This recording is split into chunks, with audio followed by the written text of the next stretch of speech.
భారతదేశంలో తెలంగాణ రాష్ట్రంలోని సూర్యాపేట జిల్లా పిల్లలమర్రి గ్రామంలో ఉన్న శైవ హిందూ దేవాలయం నామేశ్వర దేవాలయం. ఈ దేవాలయాన్ని పార్వతీ మహాదేవ నామేశ్వర దేవాలయం అని కూడా పిలుస్తారు.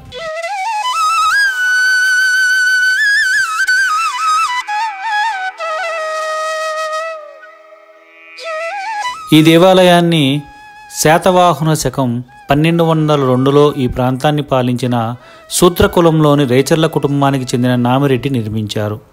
వీరు కాకతీయుల దగ్గర సామంతులుగా పనిచేశారు. దేవాలయం యొక్క గర్భగుడిని మరియు శిఖరాన్ని ఇటుక సున్నంతో కట్టారు.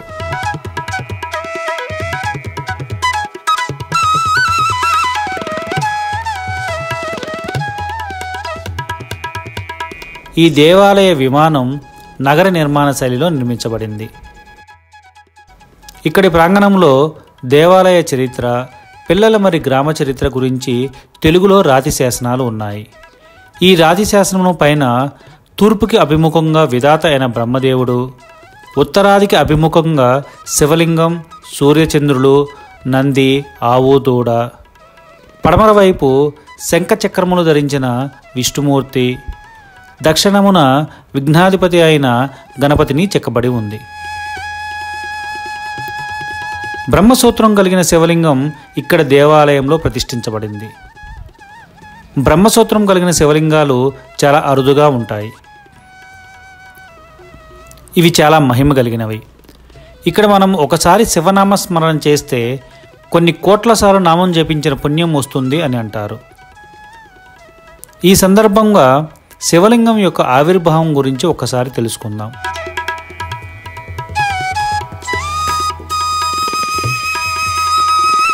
లింగోద్భవం గురించి స్కంద పురాణంలో వివరించడం జరిగింది.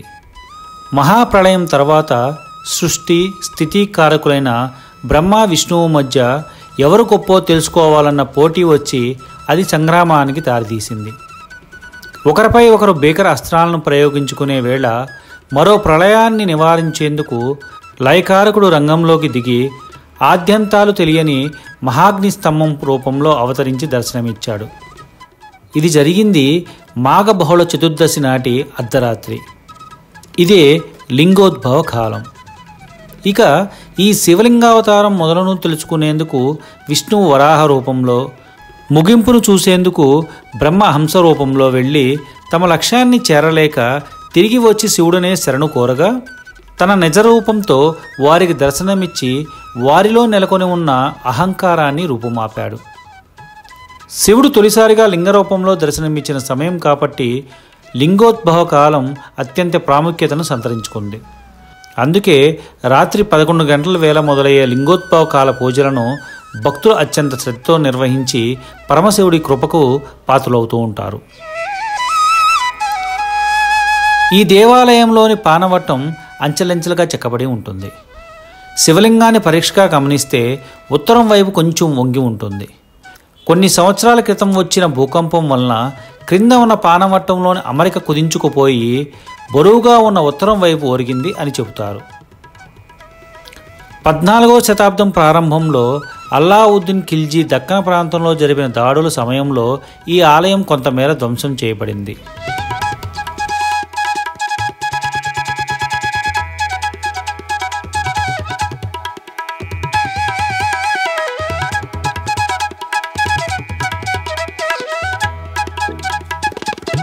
ఈ ఆలయం తూర్పు ముఖంగా ఉంటుంది. ఆలయంలోని ముఖమండపం ఎంతో అద్భుతమైన శిల్పకళతో ఉంటుంది. ఇక్కడ ఉన్న స్తంభాలు ఏకశిల. వీటిపైన అప్పటి కళాకారులు తమ నైపుణ్యంతో అద్భుతమైన శిల్పకళ నైపుణ్యాన్ని చూపించారు.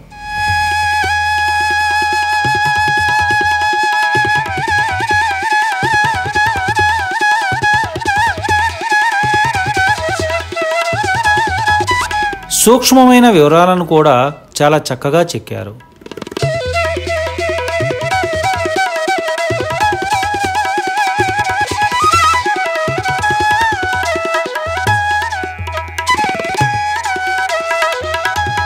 మండపం పైన కూడా అద్భుతమైన శిల్పకళ ఉంటుంది.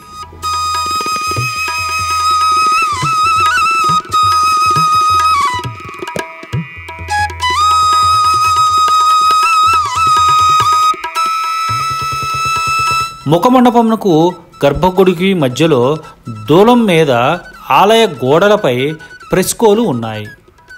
ఒక పెయింటింగ్లో సముద్ర మదనం, ఎదురుగా దేవతలు మరియు అసురులతో కలిసి వాసుకి అనే సర్పాన్ని మందార పర్వతం చుట్టూ తీగలాగా పట్టుకొని ఉన్నట్లు ఉంటుంది.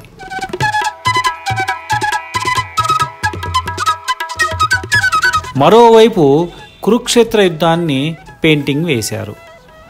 కొన్ని వందల సంవత్సరాల క్రితం వేసిన పెయింటింగ్ ఇప్పటికీ మనకు చక్కగా కనిపిస్తుంది.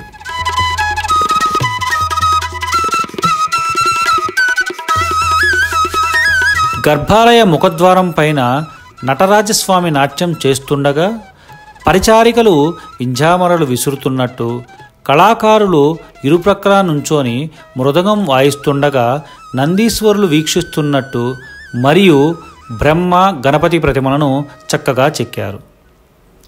దాని క్రింద అమ్మవారు కూర్చొని ఉండగా పరిచారకులు సేవించుకుంటున్నట్లు శిల్పాలు చెక్కబడి ఉన్నాయి.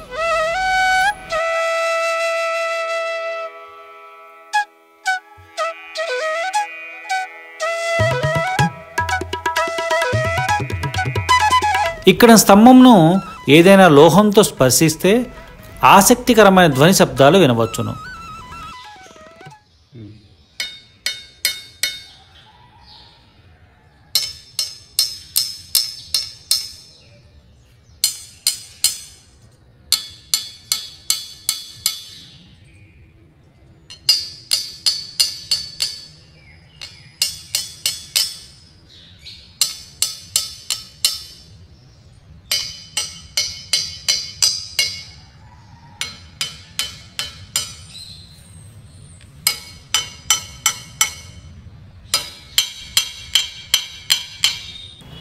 ఇదే ప్రాంగణంలో నామేశ్వర దేవాలయమునకు ఉత్తర దిక్కున పక్కనే సరస్వతి అమ్మవారి దేవాలయం ఉంది.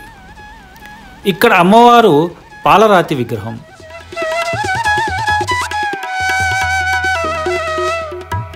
అమ్మవారి విగ్రహం వెనుక హంస మీద కూర్చుని ఉన్న బ్రహ్మ సరస్వతీ దేవతల విగ్రహం ఉంటుంది. బయట వైపు ద్వారానికి అటు ఇటు అమ్మవార్ల విగ్రహాలు ఉన్నాయి. ఇదే ప్రాంగణములో అద్భుతమైన త్రికూటేశ్వర దేవాలయం కలదు.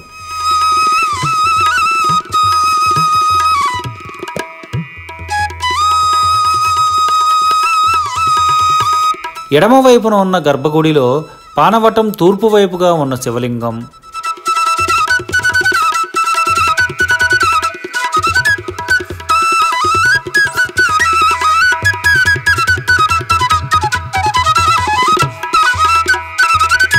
ఎదురుగా ఉన్న గర్భగుడిలో పానవట్టం ఉత్తరం వైపుగా ఉన్న శివలింగం,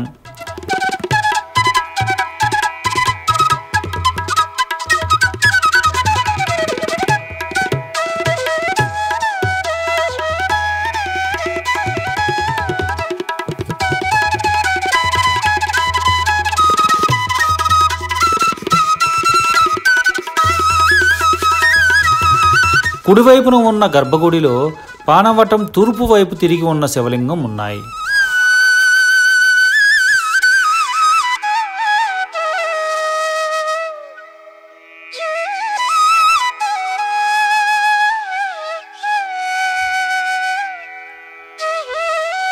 ఈ మూడు శివలింగాలకి ఒక్కటే నంది ఉండటం విశేషం.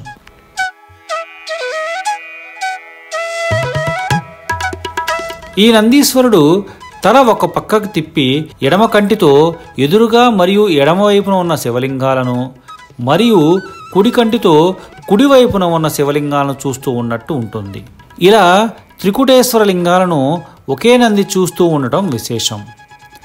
ఇక్కడ మీరు గమనిస్తే పానవట్టం ఉత్తరం వైపుగా ఉన్న శివలింగం మాత్రమే పక్కకి ఒరిగి ఉంటుంది. పానవట్టం తూర్పు వైపుగా ఉన్న శివలింగాలు రెండు మామూలుగానే ఉంటాయి. మండపంలో వచ్చిన భక్తులు కూర్చోవటానికి వీలుగా చక్కటి అరుగులను అమర్చారు.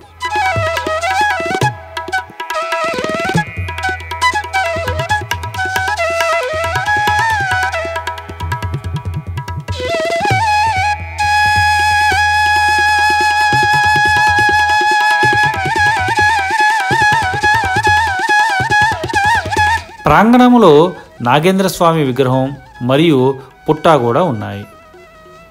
నాగేంద్ర స్వామి వారి విగ్రహాన్ని చాలా అద్భుతమైన శిల్పకళతో మలిచారు. దేవాలయం యొక్క ప్రహరీ కూడా భారీ రాళ్లతో నిర్మించారు. ఇన్ని వందల సంవత్సరాల తర్వాత కూడా చెక్కు చెదరకుండా ఉన్నాయి.